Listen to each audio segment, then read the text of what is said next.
Revolution and Counter-Revolution, or Germany in 1848, by Karl Marx and Friedrich Engels. Chapter 19. The Close of the Insurrection. October 23rd, 1852. While the south and west of Germany was in open insurrection, and while it took the governments from the first opening of hostilities at Dresden to the capitulation of Rastatt rather more than 10 weeks to stifle this final blazing up of the first German Revolution, the National Assembly disappeared from the political theater without any notice being taken of its exit. We left this august body at Frankfurt, perplexed by the insolent attacks of the government upon its dignity, by the impotency and treacherous listlessness of the central power it had itself created, by the risings of the petty trading class for its defense, and of the working class for a more revolutionary ultimate end. Desolation and despair reigned supreme among its members. Events had at once assumed such a definite and decisive shape that in a few days the illusions of these learned legislators as to their real power and influence were entirely broken down. The conservatives, at the signal given by the governments, had already retired from a body which, henceforth, could not exist any longer except in defiance of the constituted authorities. The liberals gave up the matter in utter discomfiture. They, too, threw up their commissions as representatives. Honorable gentlemen decamped by the hundreds. From 800 or 900 members, the number had dwindled down so rapidly that now 150, and a few days after 100, were declared a quorum.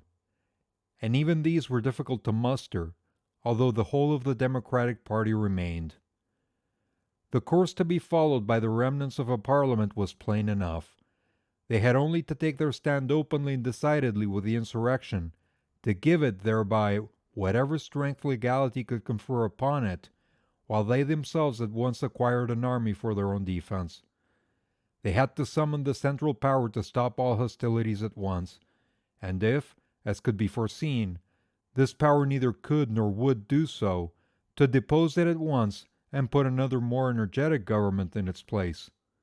If insurgent troops could not be brought to Frankfurt, which, in the beginning, when the state governments were little prepared and still hesitating, might have been easily done, then the assembly could have adjourned at once to the very center of the insurgent district. All this done at once, and resolutely, not later than the middle or end of May, might have opened chances both for the insurrection and for the National Assembly. But such a determined course was not to be expected from the representatives of German shopocracy. These aspiring statesmen were not at all freed from their illusions. Those members who had lost their faith in the strength and inviolability of the Parliament had already taken to their heels. The Democrats who remained were not so easily induced to give up dreams of power and greatness which they had cherished for a 12-month. True to the course they had hitherto pursued, they shrank back from decisive action until every chance of success, nay, every chance to succumb, with at least the honors of war, had passed away. In order, then, to develop a fictitious, busybody sort of activity, the sheer impotency of which, coupled with its high pretension, could not but excite pity and ridicule, they continued insinuating resolutions, addresses, and requests to an imperial lieutenant, who not even noticed them, to ministers who were in open league with the enemy. And when at last William Wolff, member for Striegern, one of the editors of the New Rhenish Gazette, the only really revolutionary man in the whole assembly, told them that if they meant what they said, they had better give over talking and declare the imperial lieutenant the chief traitor to the country, an outlaw at once. Then the entire compressed virtuous indignation of these parliamentary gentlemen burst out with an energy which they never found when the government heaped insult after insult upon them. Of course, for Wolff's proposition was the first sensible word spoken within the walls of St. Paul's Church. Of course, for it was the very thing that was to be done, and such plain language going so direct to the purpose could not but insult a set of sentimentalists who were resolute in nothing but a resolution, and who, too cowardly to act, had once for all made up their minds that in doing nothing they were doing exactly what was to be done. Every word which cleared up, like lightning, the infatuated but intentional nebulosity of their minds, every hint that was adapted to lead them out of the labyrinth where they obstinated themselves to take up as lasting an abode as possible, every clear conception of matters as they actually stood, was, of course, a crime against the majesty of the sovereign assembly. Shortly after the position of the honorable gentleman in Frankfurt became untenable, in spite of resolutions, appeals, interpellations, and proclamations, they retreated, but not into the insurgent districts. That would have been too resolute a step. They went to Stuttgart, where the Württemberg government kept up a sort of expectative neutrality. There, at last, they declared the lieutenant of the empire to have forfeited his power, and elected from their own body a regency of 5. This regency at once proceeded to pass a militia law, which was actually in all due force sent to all the governments of Germany. They, the very enemies of the assembly, were ordered to levy forces in its defense. Then there was created, on paper of course, an army for the defense of the National Assembly. Divisions, brigades, regiments, batteries, everything was regulated and ordained. Nothing was wanted but reality, for that army, of course, was never called into existence. One last scheme offered itself to the General Assembly.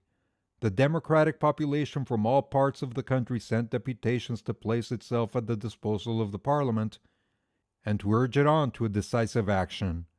The people, knowing what the intentions of the Württemberg government were, implored the National Assembly to force that government into an open and active participation with their insurgent neighbors. But no, the National Assembly, in going to Stuttgart, had delivered itself up to the tender mercies of the Württemberg government. The members knew it, and repressed the agitation among the people. They thus lost the last remnant of influence which they might yet have retained. They earned the contempt they deserved, and the imperial lieutenant put a stop to the democratic farce by shutting up, on the 18th of June, 1849, the room where the Parliament met, and by ordering the members of the Regency to leave the country. Next they went to Baden, into the camp of the insurrection, but there they were now useless. Nobody noticed them. The Regency, however, in the name of the sovereign German people, continued to save the country by its exertions. It made an attempt to get recognized by foreign powers by delivering passports to anybody who would accept of them. It issued proclamations and sent commissioners to ensearch those very districts of Württemberg whose active assistance it had refused when it was yet time, of course, without effect. We have now under our eye an original report, sent to the Regency by one of these commissioners, Herr Rossler, member for Oels, the contents of which are rather characteristic. It is dated Stuttgart, June 30th, 1849.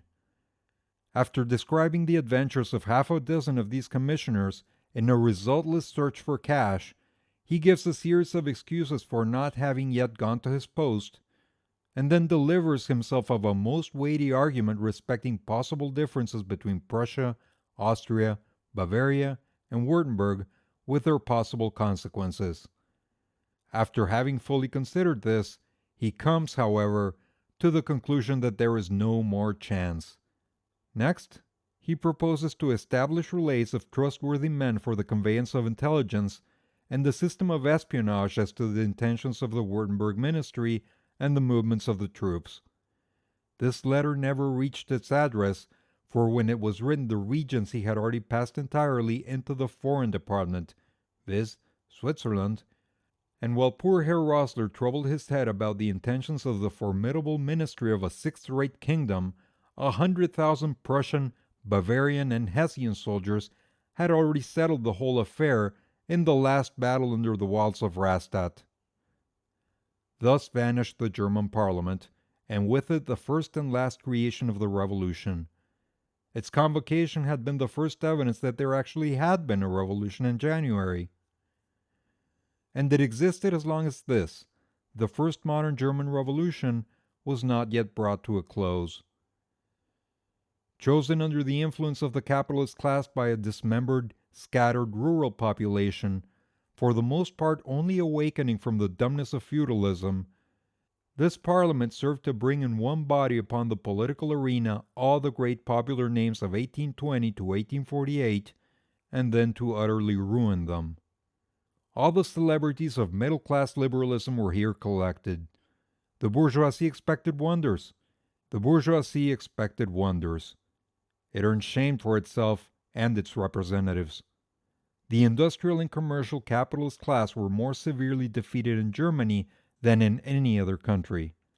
They were first worsted, broken, expelled from office in every individual state of Germany, and then put to rout, disgraced and hooted in the central German parliament.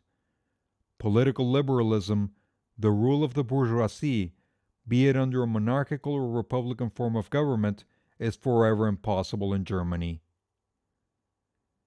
In the latter period of its existence, the German parliament served to disgrace forever that section which had ever since March 1848 headed the official opposition, the Democrats representing the interests of the small trading and partially of the farming class. That class was, in May and June 1849, given a chance to show its means of forming a stable government in Germany. We have seen how it failed, not so much by adverse circumstances as by the actual and continued cowardice in all trying movements that had occurred since the outbreak of the revolution. By showing in politics the same short-sighted, pusillanimous, wavering spirit which is characteristic of its commercial operations. In May 1849, it had by this course lost the confidence of the real fighting mass of all European insurrections, the working class. But yet, it had a fair chance. The German parliament belonged to it exclusively after the reactionists and liberals had withdrawn. The rural population was in its favor. 2/3 of the armies of the smaller states, 1/3 of the Prussian army, the majority of the Prussian Landwehr, reserve or militia, were ready to join it, if only it acted resolutely and with that courage which is the result of a clear insight into the state of things. But the politicians who led on this class were not more clear-sighted than the host of petty tradesmen who followed them. They proved even to be more infatuated, more ardently attached to delusions voluntarily kept up, more credulous, more incapable of resolutely dealing with facts than the liberals. Their political importance, too, is reduced below the freezing point. But not having actually carried their commonplace principles into execution, they were, under very favorable circumstances, capable of a momentary resurrection when this last hope was taken from them, just as it was taken from their colleagues of the pure democracy in France by the coup d'etat of Louis Bonaparte. The defeat of the Southwest German insurrection and the dispersion of the German parliament bring the history of the first German insurrection to a close. We have now to cast a parting glance upon the victorious members of the counter-revolutionary alliance. We shall do so in our next letter. London, September 24th, 1852.